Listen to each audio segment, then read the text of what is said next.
राज्यपाल आनंदीबेन पटेल ने कहा कि केंद्र और प्रदेश सरकार की योजनाओं को घर घर पहुंचाया जा रहा है। यूपी की राज्यपाल आनंदीबेन पटेल ने कहा कि केंद्र और प्रदेश सरकार की योजनाओं को घर घर पहुंचाया जा रहा है। आवास से लेकर नौनिहालों के पोषण तक की जिम्मेदारी उठा रही है सरकार। मंच पर राज्यपाल का स्वागत मिर्जापुर की सांसद और केंद्रीय राज्य मंत्री अनुप्रिया पटेल ने किया। अनुसूचित जाति के व्यक्तियों को भूमि पट्टा आवंटन पत्र का किया वितरण। भिक्षावृत्ति योजना के अंतर्गत लाभार्थियों को दिया प्रमाण पत्र। स्वयं सहायता समूह की महिलाओं को दिया करोड़ों का डेमो चेक। मंच से संबोधित करते हुए कहा कि बच्चों को शिक्षा से जोड़ा जाए। गुजरात में कैसे विकास हो रहा है, वहां के किसानों को जमीन उपलब्ध करा रहे हैं। केंद्रीय राज्य मंत्री अनुप्रिया के कामों की तारीफ की। जिले के अधिकारियों को विकास कराने को लेकर दिया धन्यवाद। हलिया विकासखंड के पंचशील डिग्री कॉलेज पहुंची थी राज्यपाल। एक रिपोर्ट। जिले के आदिवासी बाहुल विकासखंड हलिया के एक डिग्री कॉलेज में पहुंची प्रदेश की राज्यपाल ने नवनिहालों के पोषण और बच्चों की शिक्षा पर जोर देते हुए कहा कि सरकार की तमाम योजनाएं गरीबों आदिवासियों के लिए चलाई जा रही हैं, उन तक हर योजना का लाभ पहुंचे। यह सरकारी कर्मचारियों की जिम्मेदारी है। बच्चों की शिक्षा को लेकर कहा कि कोई भी बच्चा शिक्षा से वंचित ना रह जाए, या जहाँ उनके अभिभावकों की जिम्मेदारी है वहीं सरकार कर्मचारियों की भी जिम्मेदारी बनती है। कई योजना के लाभार्थियों को उन्होंने डेमो चेक, दिव्यांगों को ट्राईसाइकिल, पोषण की पोटली वितरित करने के साथ बच्चों का अन्नप्राशन भी किया। मिर्जापुर की सांसद और केंद्रीय राज्य मंत्री के कार्यों की सराहना करने के साथ ही जिले के अधिकारियों के विकास कार्यों को गति दिए जाने की प्रशंसा की। गुजरात की विकास योजनाओं का उदाहरण देते हुए कहा कि वहां किसानों को खेती के लिए जमीन भी दी जा रही है। यूपी सरकार जमीन है बेसहारा गरीब आदिवासियों के लिए लगातार योजनाओं को लाकर उनका स्तर सुधारने में लगी हुई है। आज उत्तर प्रदेश दूसरे राज्यों के लिए एक आदर्श राज्य के रूप में अपने को स्थापित कर रहा है। आज अलग अलग प्रकार की योजनाओं का लाभ, चेक वितरण, पोषण पोटली, टीकाकरण, ये सब कुछ और मैं दिव्यांगों के लिए साइकिल प्रदान की रही। मैं इतना ही कहूंगी, जो कुछ आपको आज प्राप्त हुआ है, ये आपके व्यवसाय जो भी करते हो उसको आगे बढ़ाने के लिए ही इसका उपयोग करना है। मैं अधिकारियों को भी यही कहूंगी, जिसको आपने दिया है आज, तो आपके पास फॉर्म भरा हुआ होगा, इसमें से कितनी इनकम हमें मिलती है आज, ये सब कुछ इसमें होगा। एक साल के बाद आपने जितने लोगों को आज वितरण किया है, एक साल के बाद फिर से वे लोगों को बुलाइए और पूछिए क्या किया। आपको 5 लाख रुपया दिया था, क्या आपकी इनकम बढ़ी, क्या आपने साधन खरीदे, क्या आपने किसी को रोजगार दिया, क्या आपने कुछ बचत की, क्या इसका उपयोग बच्चों की शिक्षा में आगे बढ़ा रहे हो। मैंने आज एक महिला को पूछा, क्या आपके बच्चे पढ़ते हैं? उसने शान से मुझे कहा कि हाँ पढ़ते हैं। कहाँ पढ़ते हैं? तो उसने ये कहा BHU में पढ़ते हैं, BHU काशी में। तो ये सोच हमारी होनी चाहिए कि मैंने तो मजदूरी की, मैं खेतों में गई रात दिन, तालाब की खुदाई भी की, लेकिन मेरे परिवार के बच्चे बच्चियां उसको ये काम नहीं करना है और मैं नहीं करने दूंगी, और इसी वजह से उसको आगे बढ़ाऊंगी, उसको शिक्षा दूंगी और वो ही आगे बढ़ेंगे। मित्रों, आपने जो मजदूरी की है, ये आपके बच्चों को आगे बढ़ाने के लिए इसकी मजदूरी आप कर रहे हैं। खाना तो आपका वही होगा, लेकिन बच्चे आगे बढ़े इसके लिए हर हमेश माताएं सोचती रहती हैं। लगभग 4 दिन पहले टीवी में एक कार्यक्रम आता था, तो 3 ऐसी लड़कियां थी, परिवार में 3 बेटियां, कोई बेटा नहीं। विडो माता, छोटे छोटे बच्चे छोड़कर पिताजी चले गए। अब 3 बेटियों की जिम्मेवारी माता के सिर पर आती है, लेकिन मां घबराती नहीं है। हिम्मत पूर्वक 4 घरों में जाकर कचरा पोता करना, रसोई का काम करना, और इसमें से जो पैसे मिलते थे, इसमें से बेटियों को पढ़ाती थी। जब पुलिस डिपार्टमेंट का एक एड आया और उनको पता था कि कभी कभी वो आएगा, और इसी वजह से वो तीनों लड़कियां एक साथ घर में पढ़ती थी। माता उसको पढ़ाती थी कि बेटा पढ़ो, प्रोत्साहित करती रहती थी। तीनों बेटियों को एक साथ पुलिस कांस्टेबल की नौकरी मिल गई। देखो, एक ही घर में 3 बेटियां। तो ये परिणाम आता है उनको, लेकिन परिणाम प्राप्त करने के लिए हमें परिश्रम तो करना ही पड़ता है। घर में बैठकर परिणाम नहीं मिल सकता, पसीना बहाना पड़ता है। और जब तक आप पसीना नहीं बहाओगे, अच्छे सपने बच्चों के लिए नहीं सेवोगे, तो बीमारी में से, गरीबाई में से हम बाहर नहीं निकाल सकते। और ये काम आज माताएं अलग अलग कार्यक्रम करके काम कर रही हैं, तो करके अपना मकान जल्दी बने, इसके लिए प्रयास करते रहिए। कई बैंकों ने बैंक सखी के रूप में, वित्तीय सखी के रूप में काम कर रही है। उनको तो बार बार कहीं ना कहीं मैं मिलती रहती हूँ, और उसकी इनकम भी ज्यादा होती है। परसों में काशी में हमारे अधिकारियों को बात करना चाहती हूँ। कमिश्नर भी होंगे, डीएम भी है, महिला आयुक्त भी है।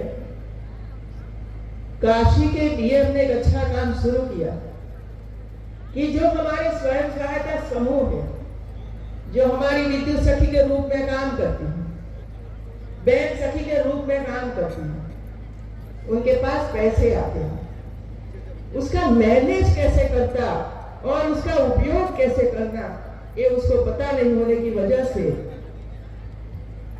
और दूसरा, समाज में ऐसे भी लोग हैं कि जिसकी नजर आप पर रहती है कि आपके पास 1 लाख रुपया आया है, तो 1 लाख रुपया का इंतजाम कैसे आप करो, इसके लिए आपके पास आते हैं और इतनी सुंदर भाषा में आपको लालच देते हैं कि माँ आप 50,000 रुपया इसमें रोकोगे या फिर इसमें दोगे तो आपको डबल पैसा मिल जाएगा। और आपके मन में ये होता है कि 50,000 का डबल होता है और 1 लाख रुपया घर बैठे हो जाता है, तो चलिए रख दो 50,000 रुपया। और 1 साल के बाद यदि आपको जरूरत पड़ती हो और पास देने के लिए जाते हो तो कहते मैंने तो ऐसा कुछ किया ही नहीं, वो तो चला गया और आपका पैसा भी चला गया।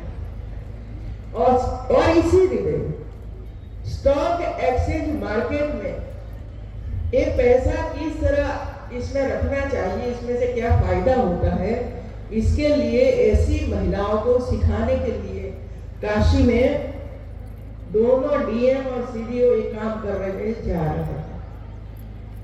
और गेल के साथ उन्होंने समझौता किया है, कंपनी के साथ समझौता किया है, वे लोग उसको ट्रेनिंग देंगे। मैं हमारे दोनों हमारे अधिकारियों को ये कहूंगी कि आप स्वयं या तो कोई अधिकारी दो, जब ये ट्रेनिंग शुरू हो तब 2 लोगों को भेजिए, 2-3 स्वयं सहायता महिलाओं को भेजिए, और जहां ये ट्रेनिंग हो रही है वहां जाकर वो भी देखे और उनको अच्छा लगे कि तो सही है, तो मिर्जापुर में आकर उसको भी इसी प्रकार की ट्रेनिंग दीजिए।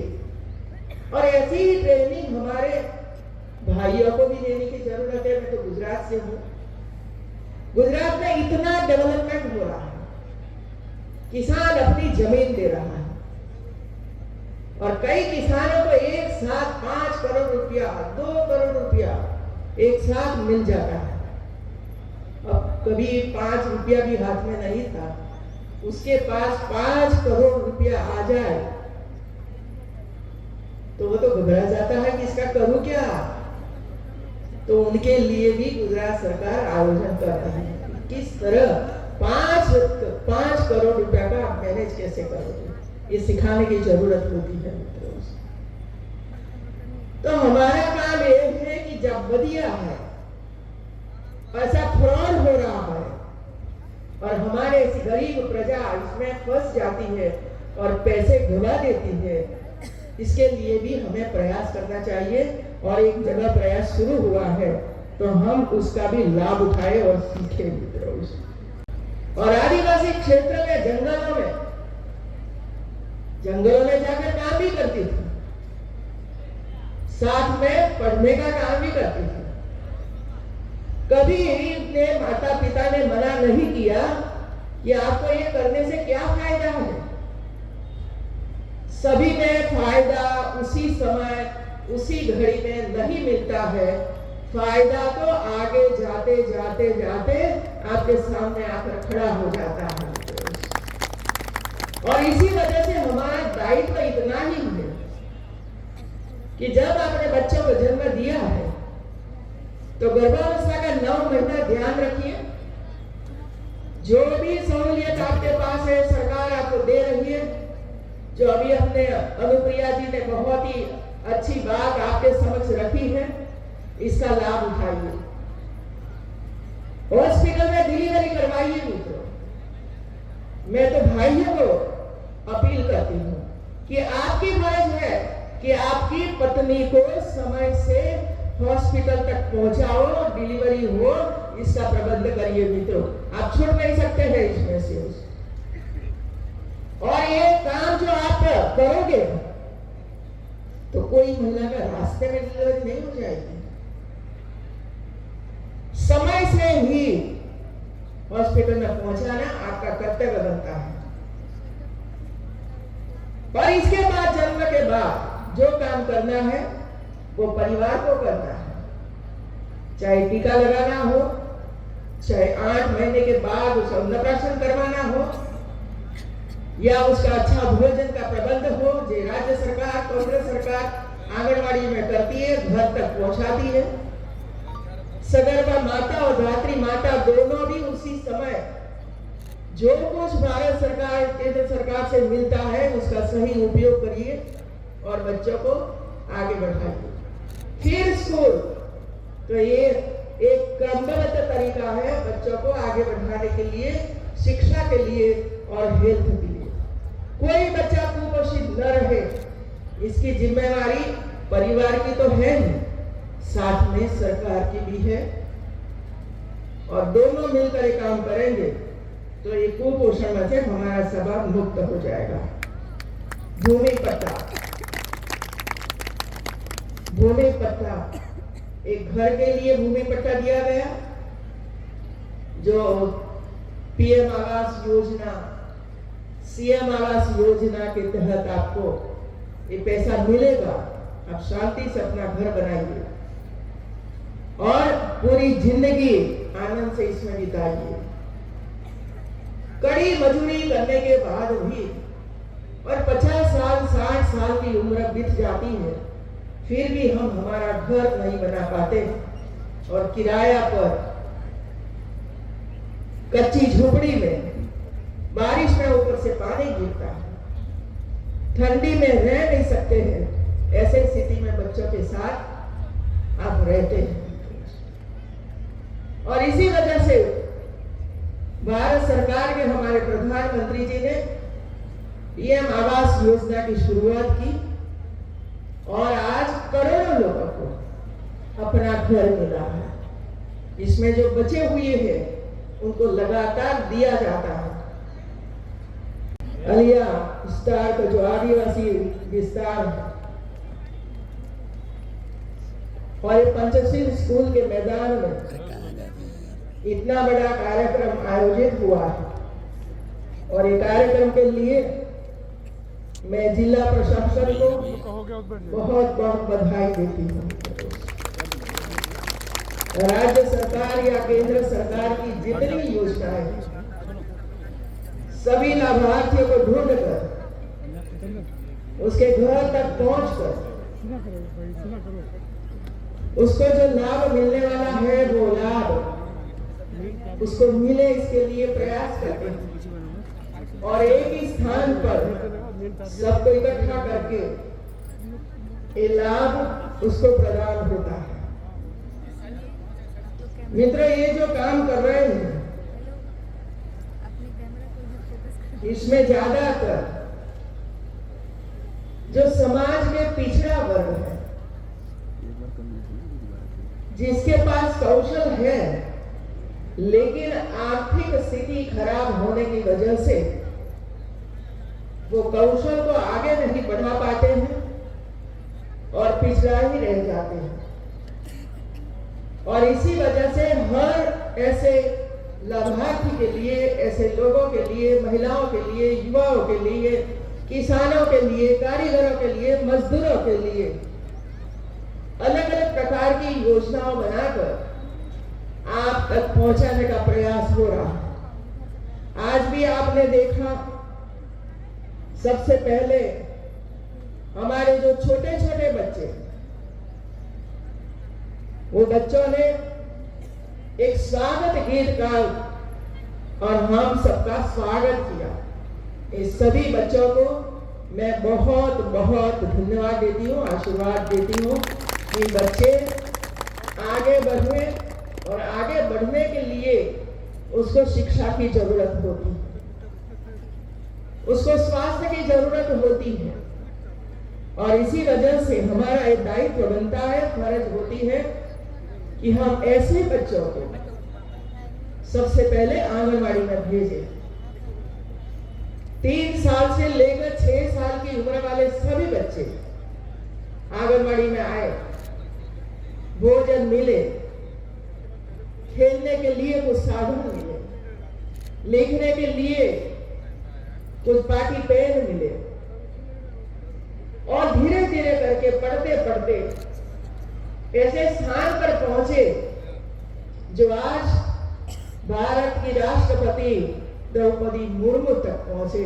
ऐसे काम करना चाहिए। VP न्यूज, खबर सिर्फ सच की।